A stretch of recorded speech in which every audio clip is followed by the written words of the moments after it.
தமிழக குரல் நேயர்களுக்கு அனைவருக்கும் வணக்கம்.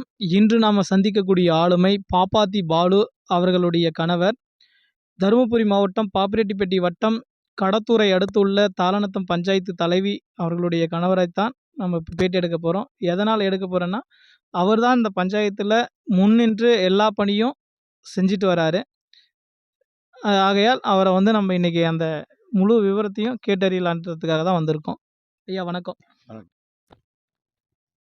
ஐயா, நீங்க இந்த இதுல என்னென்ன பணிகள் வந்து முழுமையா முடிச்சிருக்கீங்க? வருஷத்துக்கு எவ்வளவு ஸ்கீம் வருது? ம்.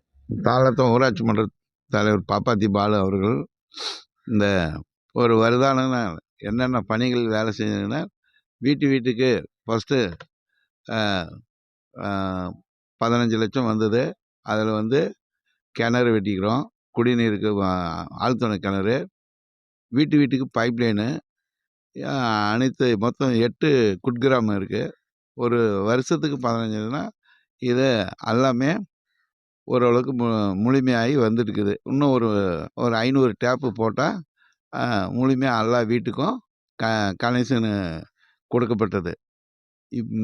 இப்போ ஒகேனக்கல் வந்து தண்ணி ஒரு 20 சென்சஸ் படி பார்த்தாக்கல இன்னும் கொஞ்சம் தண்ணி வேணும். அந்த கொஞ்சம் பற்றாக்குறை இருந்தால் ஒகேனக்கல் தண்ணி கொஞ்சம் கூடுதலாக கொஞ்சம் கொடுத்தா சிறப்பாக வந்து இருக்கும்.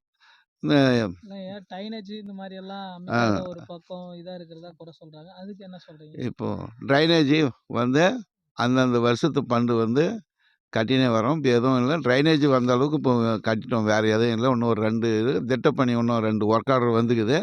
இன்னும் அது கட்டினாங்கள முழுமையாக வந்து ட்ரைனேஜ் பிரச்சனை வந்து ஊருள்ள இருக்கிறது மட்டும் கொஞ்சம் அவுட்டரில் கொஞ்சம் கட்டப்பட வேண்டியது இருக்குது. அந்த இப்போ வர நிதியில் அது கட்டிடுவோம். அதுவும் சரியா, ஒரு வருடத்திற்கு கிட்டத்தட்ட 1.5 கோடி அளவிற்கு நிதி வரதா சொல்லப்படுது. இந்த நிதி உங்களுக்கு வந்து சென்றடையுதா பஞ்சாயத்துக்கு? அமௌண்ட் எல்லாம் வந்துடுதுங்க.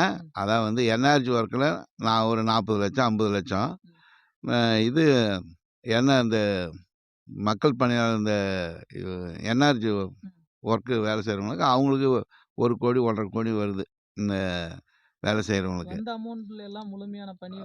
முழுமையான பணி எந்தெந்த திட்டங்கள் வந்து எதுவும் நாங்கள் ரிவர்ஸ் ஆகாத அளவுக்கு நாங்கள் எந்த பணிங்களும் நம்ம கேட்குற ஒர்க்கு எல்லாம் கொடுக்குறாங்க. என்னென்ன நாம் ஒன்று கேட்குறோம், அவங்க ஒன்று கொடுக்குறாங்க. அது ஒன்றும் கவர்மெண்ட் நாம்ஸ் பிரகாரம் நாங்கள் அதை மாற்றி செய்கிறோம். இன்றைக்கி தேவைன்றது நம்ம செய்ய முடியல, அடுத்து இப்போ பட்ஜெட்டில் அதை சொல்லி நம்ம செய்கிறோம். இப்போ 2வது முறையாக நீங்கள் பஞ்சாயத்து தலைவராக ஆயிருக்கீங்க, மனைவி. இதை வச்சு நீங்கள் எந்த மாதிரியான இதை கருதுறீங்க மக்கள் மத்தியில்? மக்கள் மத்தியில் நாம் சிறப்பான வந்து வேலை செஞ்சுக்கணும். லைட்டு வசதியோ, தண்ணி வசதியோ, ரோடு வசதியோ, ட்ரைனேஜு. நான் கேட்குறது என்னன்னா, நீங்கள் அதெல்லாம் செய்கிறது அந்த திட்டப்பணியிலேருந்து செஞ்சுட்டீங்க. மக்களிடம் வந்து எந்த அளவுக்கு உங்களுக்கு வரவேற்பு இருக்குன்னு தான் நான் கேட்குறேன். எதோ நான் எங்களால் முடிஞ்ச அளவுக்கு செஞ்சுக்கிறேன். எதுவும் நான் ஃபீல்டில் போகிற வரையும் எதுவும் எங்ககிட்ட குறைபாடு இல்லை. ஏதோ இந்த கவர்மெண்ட்டு வந்ததுலேருந்து நாங்கள் சிறப்பாக செஞ்சுன்னு வரோம். எந்த ஒரு குறைபாடும் இல்லை. அதான் வந்து முழுமையாக ஓரளவுக்கு நம்ம பஞ்சாயத்து கொஞ்சம் பாப்புலேஷன் ஒரு 5500 பாப்புலேஷன் இருக்குது. அதுக்கு உண்டான ஒரு 8 குக்கிராம் இருக்குது. இந்த 8 குக்கிராமத்துக்கும் ஓரளவுக்கு பணிகள் எல்லாம் வந்து சிறப்பாக நாங்கள் செஞ்சுன்னு வரோம். மக்கள் வந்து உங்களை வந்து நல்ல வரவேற்பு அதெல்லாம் வந்து எந்த முடிஞ்சிருச்சு கணக்கு. இனி வருங்காலத்தில் சரியான திட்டங்களை வந்து அமல்படுத்துவீங்களா? சரியான அமல்படுத்தும். நாம் ஏற்கனவே முன்னாள் தலைவர், இப்போ அதை வச்சு தான் எனக்கு மீண்டும் தேர்ந்தெடுத்தாங்க. நான் சுயேட்சைன்னு மீண்டும் நான் அந்த வாய்ப்பு அது வந்து மக்கள் வந்து எனக்கு விரும்பினாங்கன்னா நான் எல்லா குக்கிராமத்துக்கும் செஞ்சுக்கிறேன். நான் எந்த இடத்துல குறைன்றதுலாம் எங்கேயும் வச்சுக்கல.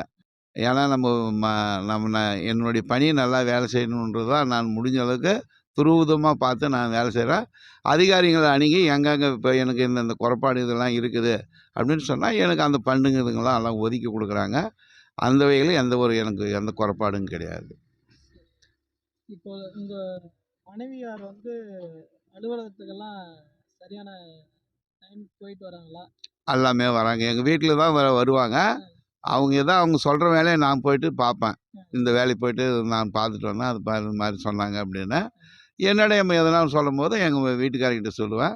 இது இப்படி எதனா ஆஃபீஸ் போகும்போது எங்கள் வீட்டில் போயிட்டு நான் இது மாதிரி குறை எதனா சொன்னால் அவங்களும் கேட்பாங்க. நாங்கள் 2 பேருமே இப்போ கலந்து தான் பணியாற்றி வரோம். ஆஃபீஸ் வேலை அவங்க பார்த்துக்கிறாங்க. நானும் ஏதோ கூட மாட ஒரு ஹெல்ப்பு ஒர்க்கை மட்டும் நான் பார்த்துன்னு வரேன். ரொம்ப நன்றி.